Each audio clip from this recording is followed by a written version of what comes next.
How is everybody? It went from quiet all of a sudden to now, hello.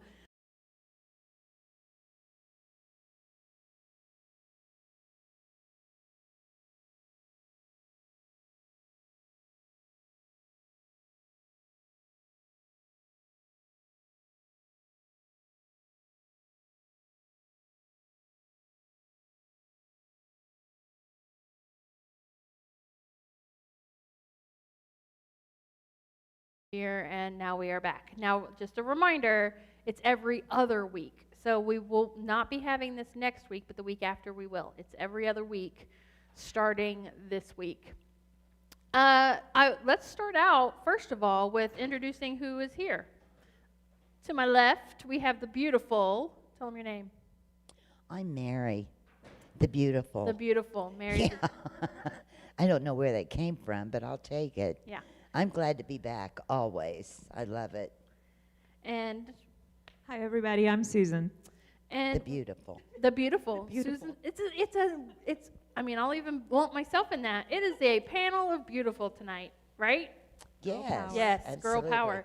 If you're a man, do not turn the channel. We do have some really interesting stuff to talk about tonight. I'm super excited about it. We have so much going on.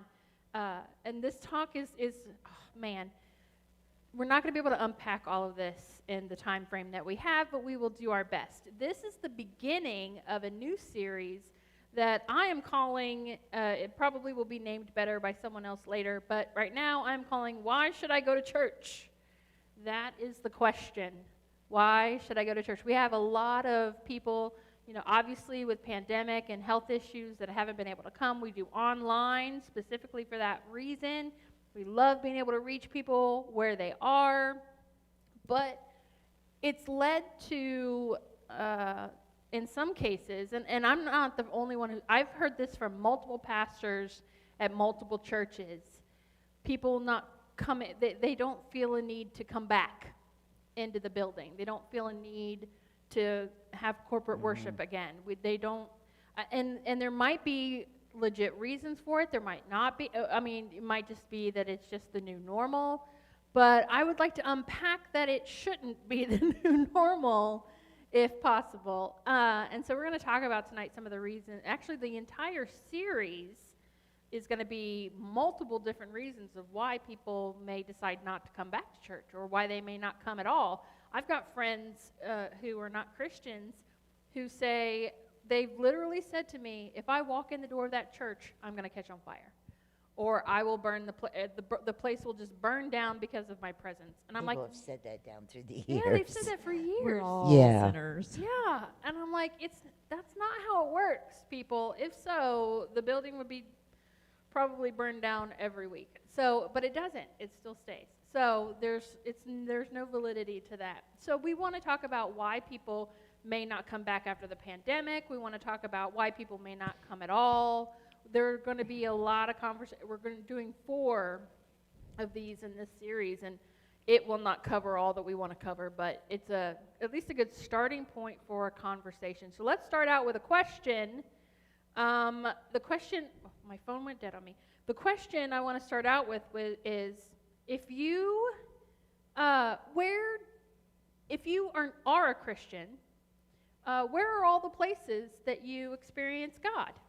Because obviously the building here and there are lots of different places to experience God. But where are some of the places that you, or some of the times in your life that you experience God? So we'll start out with that question. Hopefully we'll get some community jump in. But for the ladies here on the panel, when in your life have you felt God's presence outside of church? Well, I don't want to take any of your words. I heard y'all talking a while ago. Up in a tree. When I was growing up, I was up in a tree. I love that. And sometimes I can be sitting on the ground and look up into the tree and see God. It's just, so it's really no matter where you are. And I think if you begin to look at nature and see the wonder of creation, you'll be in church at that time. Amen to that. Yeah, no, I completely agree with being in nature. My first thought was being, in the middle of a lake, just floating in the middle of a lake on a boat, or sitting on the beach, listening to the waves crash, someplace where it is quiet and where you can hear maybe that still small voice, which I've never actually heard, y'all. I'm just saying, it's never been audible to me, but you kind of feel that presence, and you can, you go, okay, I'm able to just be, and it's beautiful. God can speak very loudly through nature. Oh yeah. He can. And I'm gonna tell you about one. I was sitting out on my patio, and I'm in the city. I'm not in the country where it's quiet, but it was at my house. And there's a big tree on the other side of the fence, and it's trees huge. with you. It's always trees with you. Yeah, I love trees.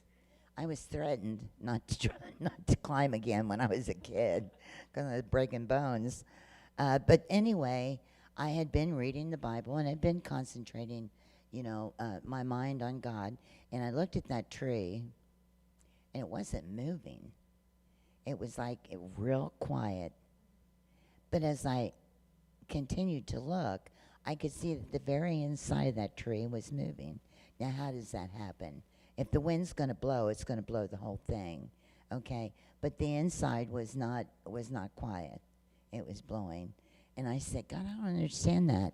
And he said, you don't have to. That's my spirit. That's so cool. She heard the voice. Yeah. You heard the still small voice in that Yes, moment. I did. Yes, I did. Sometimes I And do and sometimes I don't. Yeah, well, it's like it went on. Things may look like nothing's happening. Things may be too quiet maybe for you, but remember, I'm there. I'm in the middle. It was wonderful. And those experiences through nature are wonderful. And seeing some of the big things, you said loud. He could be very loud through nature too. So seeing storms build up, seeing a hurricane come up shore. I was actually in the country of Jordan, and we were at the top of Mount Nebo, which is apparently where Moses was shown the promised land. Now Moses never got there, right? He died before he wasn't allowed in, but God showed him Israel. So up from this mountain, and we were up there, and oh my word, I cannot describe the wind. The wind was just, and you just knew that the Spirit was in there, and it was interesting. Outside is a big deal for a lot of people to find, to hear from God. Pastor John is online, and he said, oh man, I experience God most closely outside. He said outside is the most closely. We also have Debbie Clark online, and Ashley Cummings is here, Jennifer Higgins. We're so glad that you all are on here. If you have a place outside of the church building where you experience God most, give us a shout out on here and tell us where.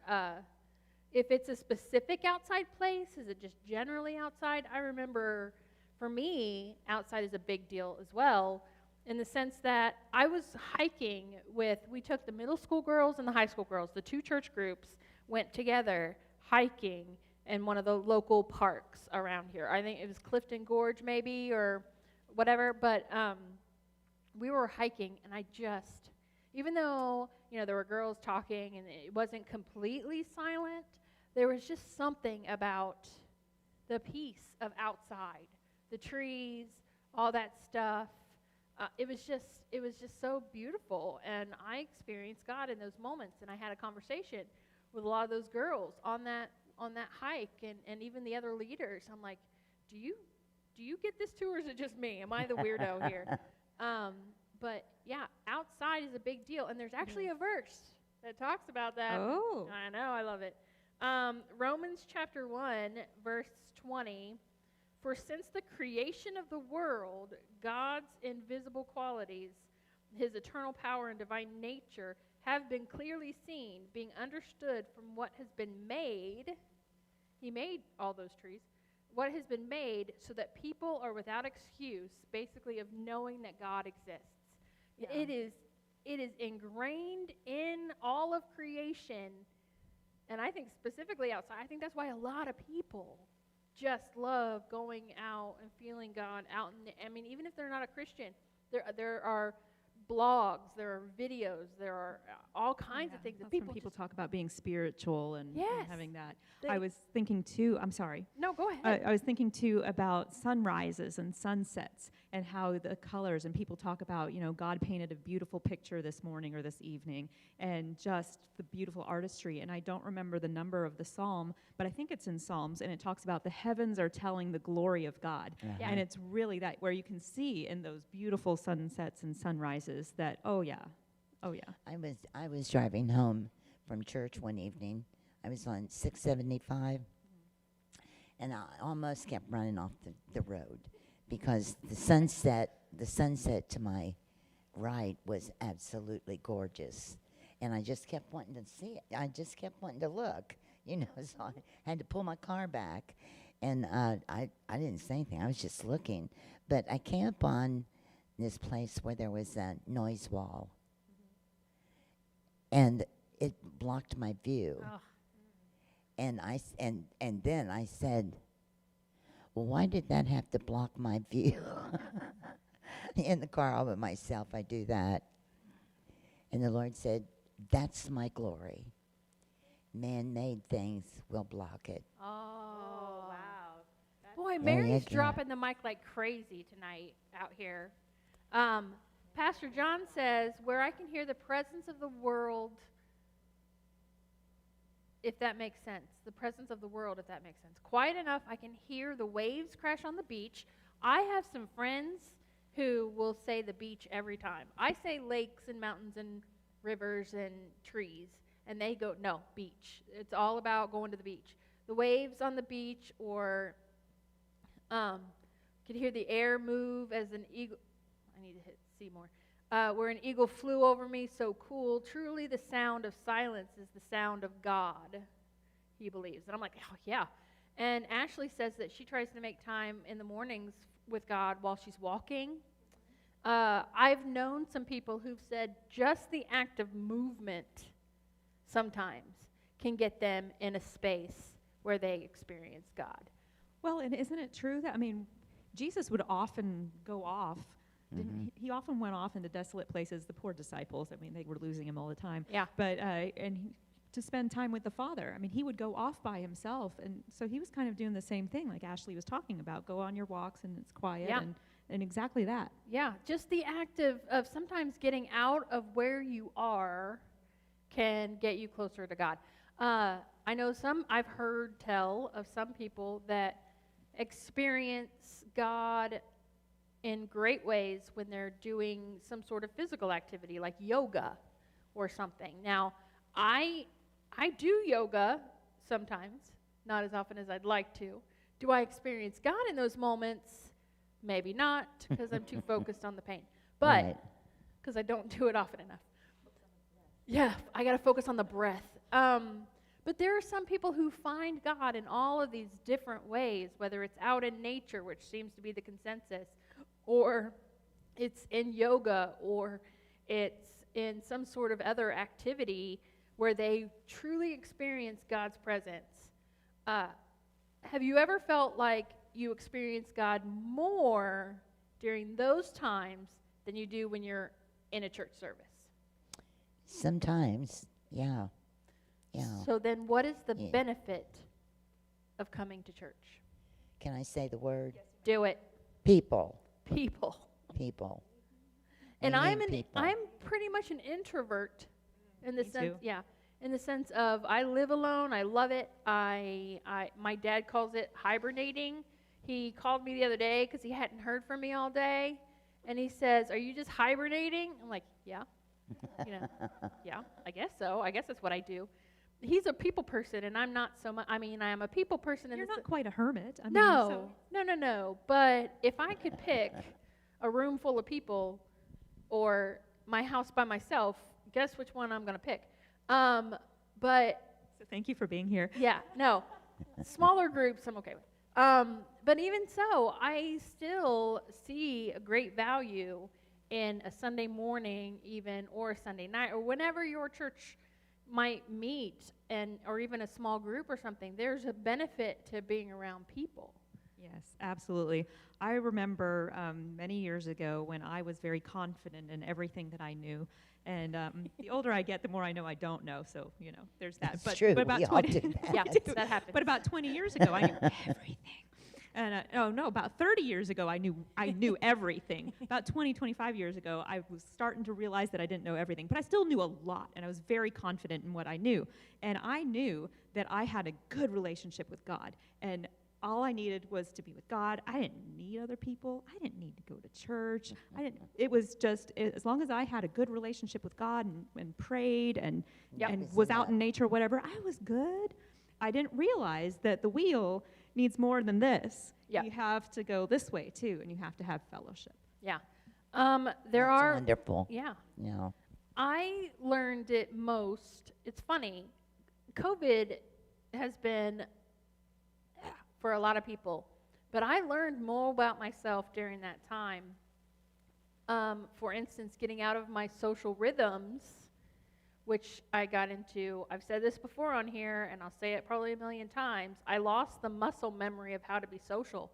So I realized that I missed having social time during lockdown, during staying home, being online church more than in-person church.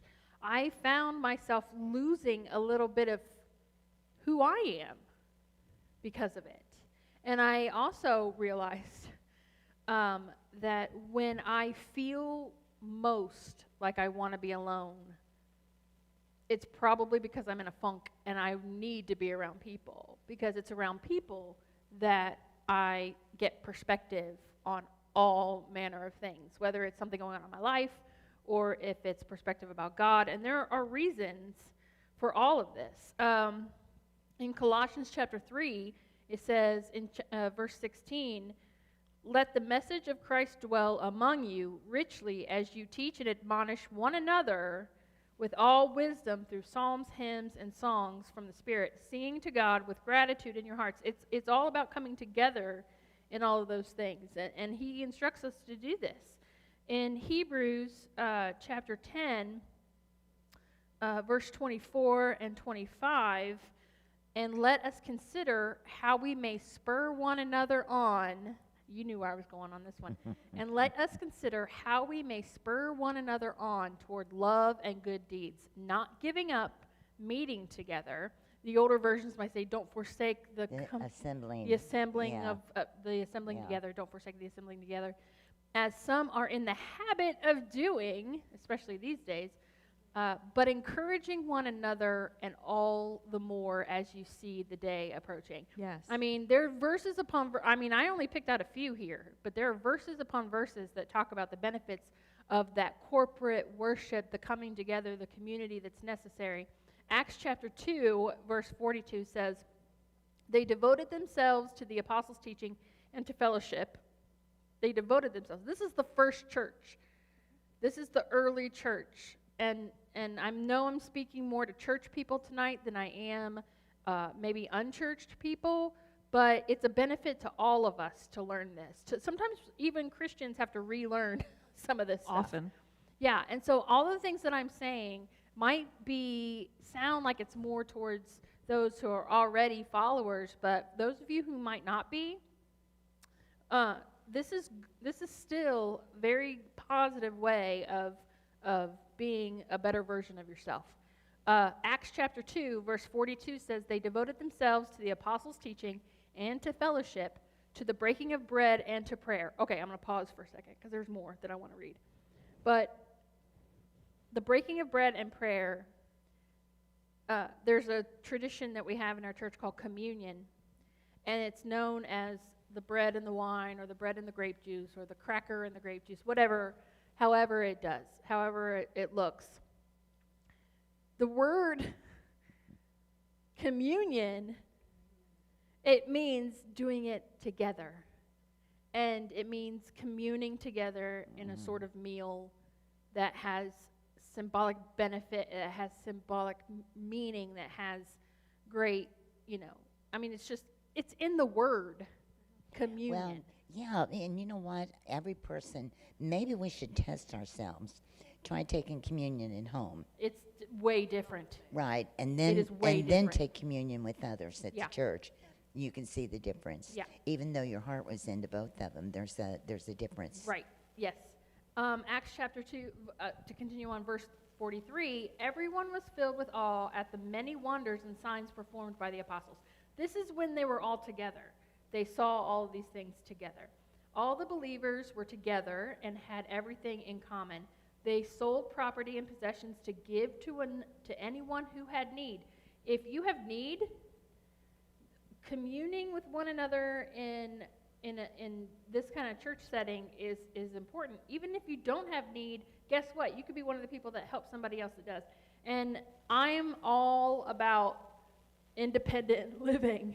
I am all about it. My friend of mine jokes with me all the time, "You're a strong, independent woman, Carrie." And I'm like, well, I try to be. But at least in the last 2 years, I've learned the value of not being fully independent, in the sense that there's a lot I missed out on by trying to be all that independent. So they sold their possessions to give to anyone who had need. Every day they continued to meet together in the temple courts. They broke bread in their homes and ate together with glad and sincere hearts, praising God and enjoying the favor of all the people. And the Lord added to their numbers daily those who were being saved. So I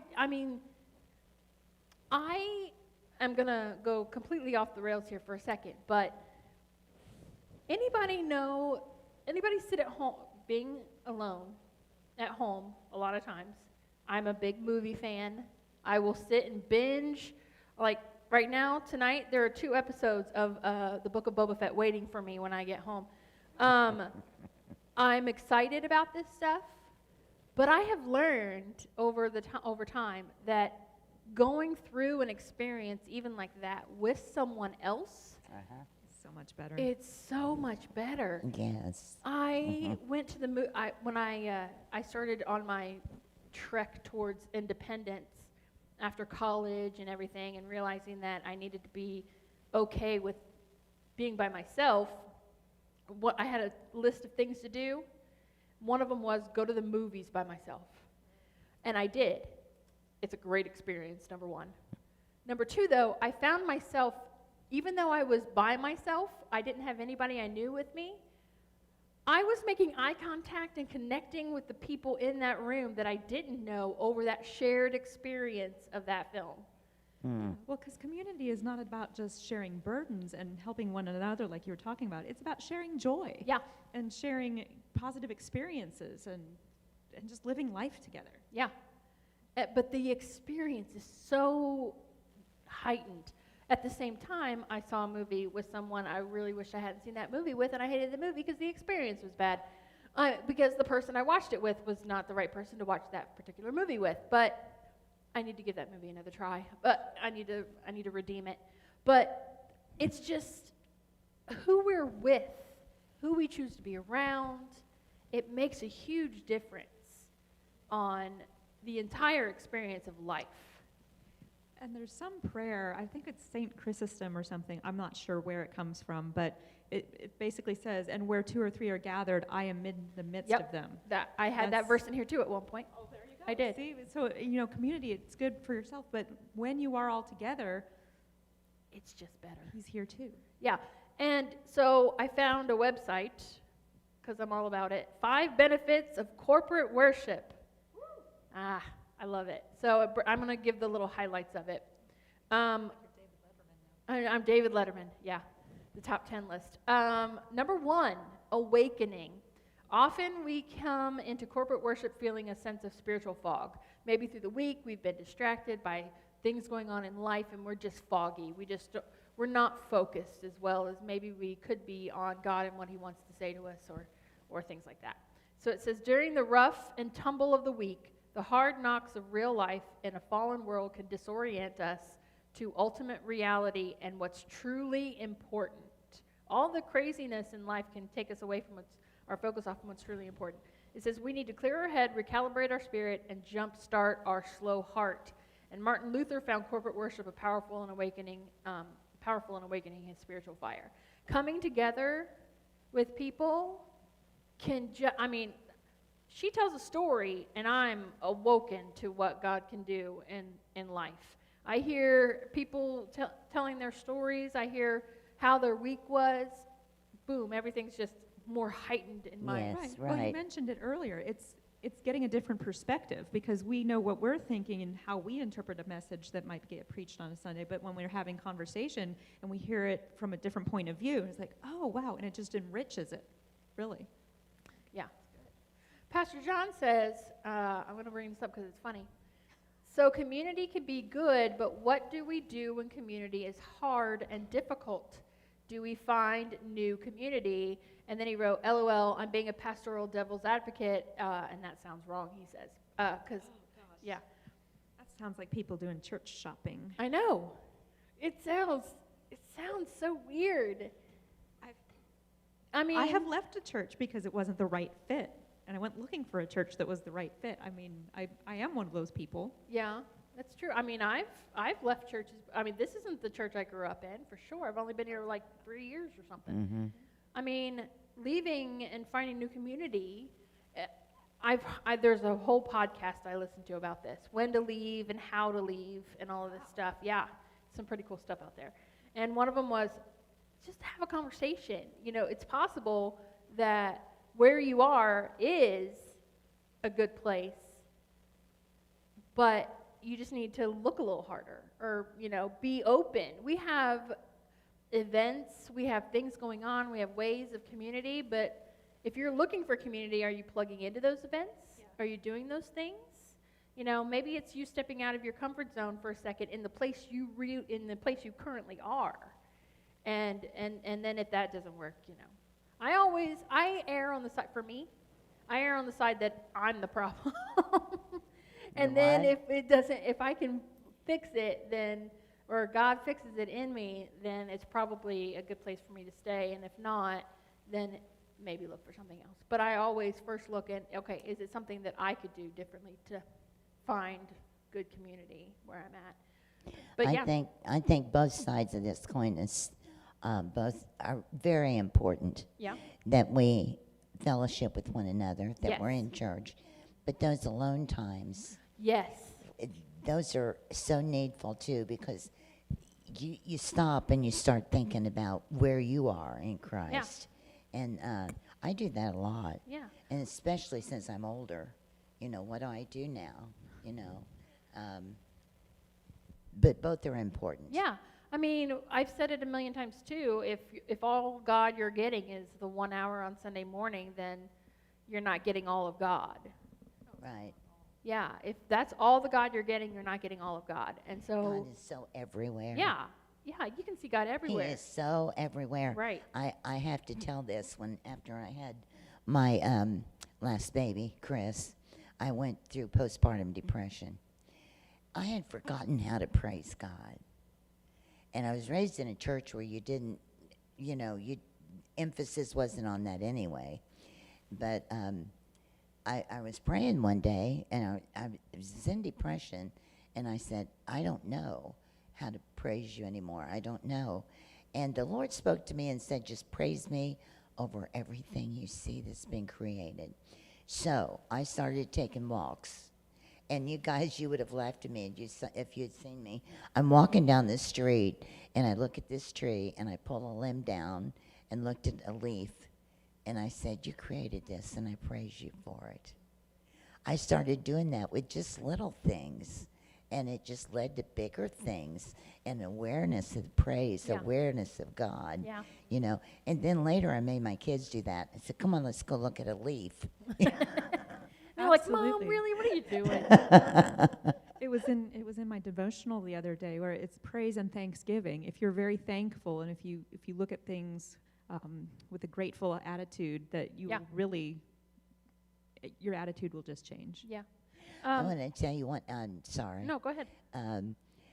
When I was and you may have seen these, but when I was standing on solid ground and looking up into the Alps that are so huge, and they just disappeared into the clouds, I felt the awesomeness of God.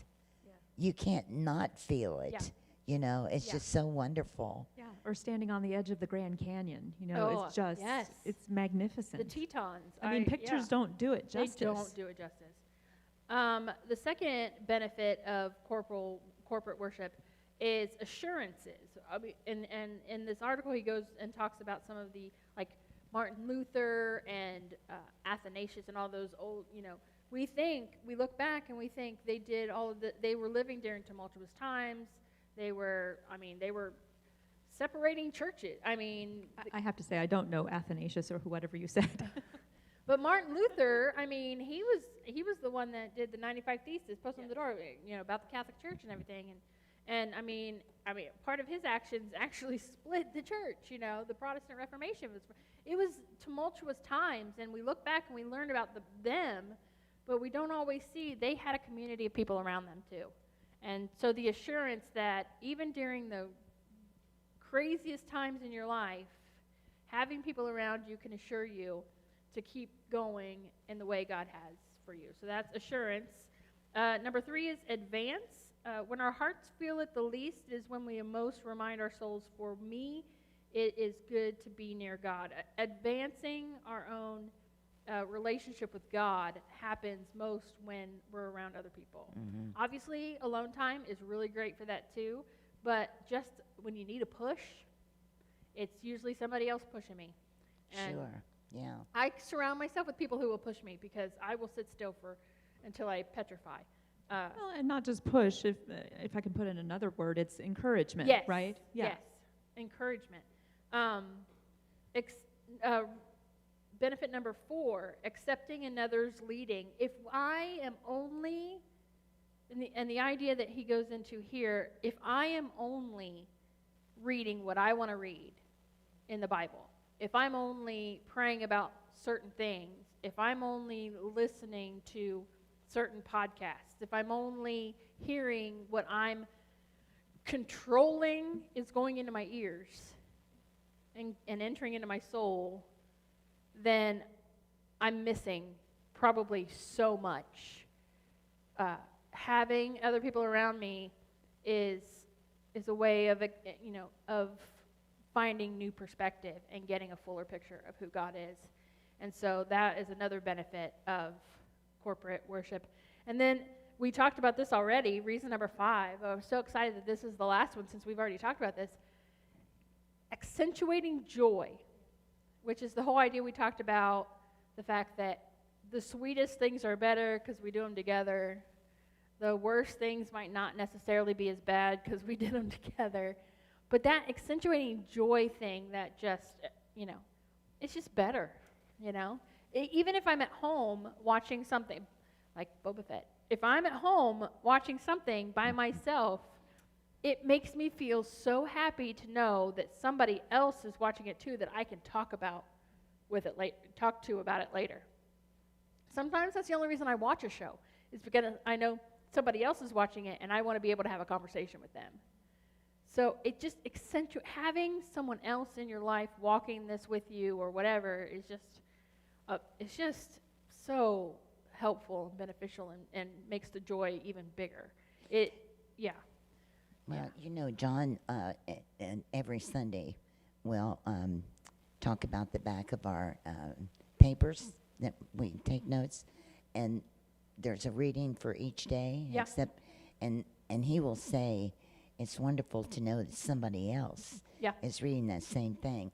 And, you know, I think that every day when I read that, I think somebody else is reading this. Yep.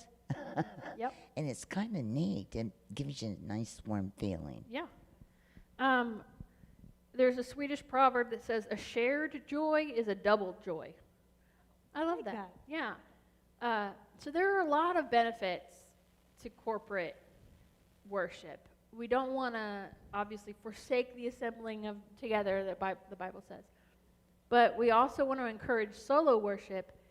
It's both sides of the coin. And if you are one of those who say, I see God, I remember an old episode of the Walton Family. I'm really dating myself here. An old episode of the Walton Family where the dad, Pa, Walton, he never went to church, and he told his wife, he said, I see God out in nature, and when I'm out in the woods and all this stuff, that's all the God I need. And I'm like, nah, even that, when I was a kid and watched that, I was like, that doesn't sound right to me. There's just so much more when you have both sides of the coin. And so I will encourage you, as we close out here today. I feel like I did a lot of talking. I'm sorry. You have something Yeah. else to add. Yes, I was just thinking a thought that I'd like to share Yeah. with people. Go for it. And I was trying to remember it right. I think I did. Friends or people that I'm going to have to stop and think about that. Divides our grief. A friend Yes. divides our grief, Divides our grief. and it doubles our joy. Doubles our joy. Yep.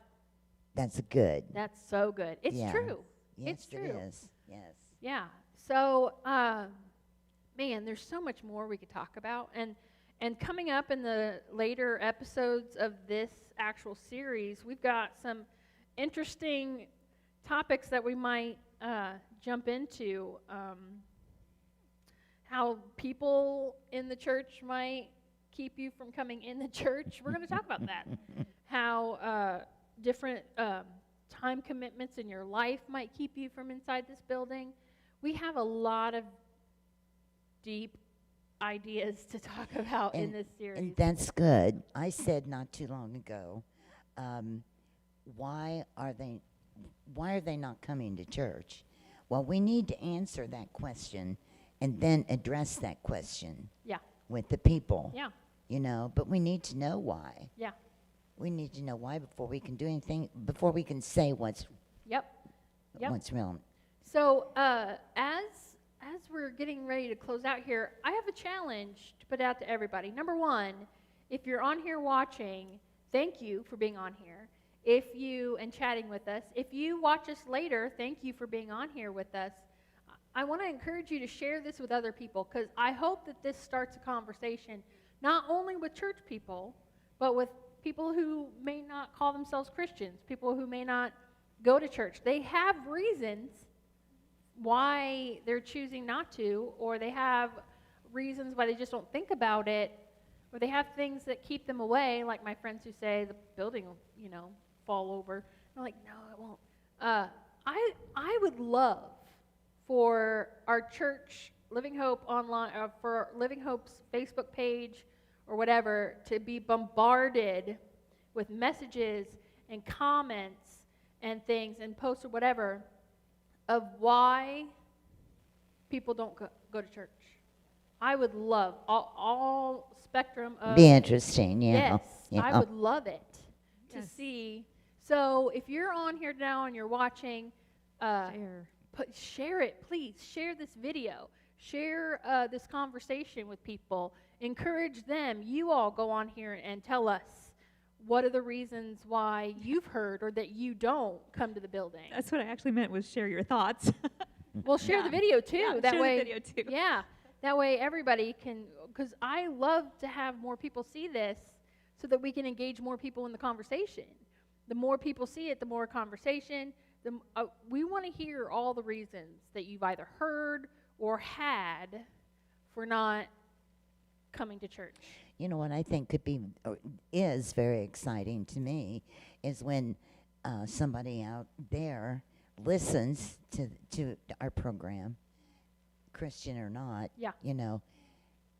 But that particular program is going to bring questions to their minds.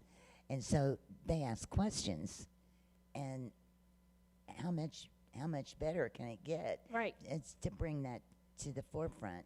Yep. Because it could bring some really deep feelings out. Yep. I probably should have given a trigger warning before starting this episode, but there probably need some trigger warnings for the next few, but because we're going to get into some deep stuff. But I am excited about this whole series, talking about this, and I really hope that you all out there will share this, and that we will all be able to share the reasons for this, for It's us an important for us conversation. choosing to have this conversation. Yeah, it'll build more on conversation because we do better together. Yeah, I just cheesed it up there at the end, and I'm okay with it. Thank you for joining us. And remember, 2 weeks from today, we'll have another one of these conversations. So please be here with us. Share with your like and share this video for us. Bring more people into the conversation with us. Let us know if you're having these conversations outside of this platform. I'd love to know that too. Anything that you can share with us that will help us out have better conversations. Because like I said, it's just better all together. So let's pray us out for the evening. Thank you so much, God, for letting us have the opportunity to come together like this. Yes. Thank you for giving us topics to talk about, for directing, the way that we might engage with other people, because what we're doing is trying to show you off in a great light to a lot of people, because you are great and we want to show you off in a great way to them. So please keep us on that path that we might keep doing that and learn how to do it better with every conversation. And go with us this week and let us all come back together 2 weeks from tonight with even more insights and things to say that might shed light on who you are and who we are in you. In Jesus' name, amen. Amen. Thank you for joining us. Good night, everybody. Good night. Good night.